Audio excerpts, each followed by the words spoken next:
Hi, today we'll be going over more about indexing with data frames and more specifically with conditional selection and Boolean indexing. So if you haven't already, I recommend you check out the previous videos so you can have a better understanding of data frames.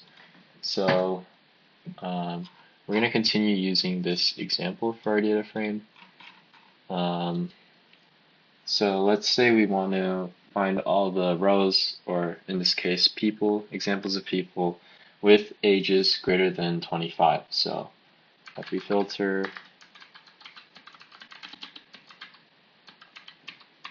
we can just set our condition to be age is greater than 25. And then,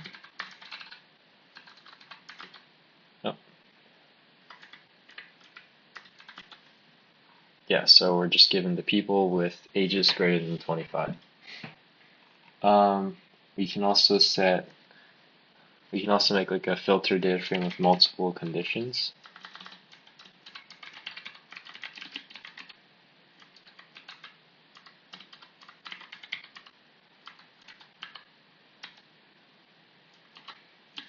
So age is greater than 25, and let's say our salary is greater than oh,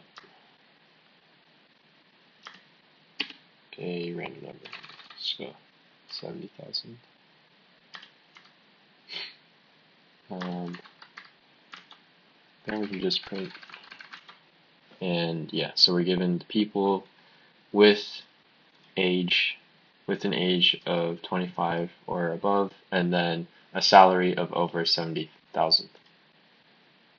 So we can also change values using their index.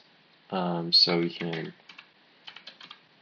I guess for the second element in the salary column, we can set that equal to some large abstract number, and then we can print data frame again, and we've changed it. We can also, I guess, change multiple at a time. So we can do df ilock 1 to 3 in the second, and we can set it equal to 90,000, or I'll make it obvious, and 1. So now if we look at df, then we have the changed values. And yeah, so that's it for this video. Thank you for watching.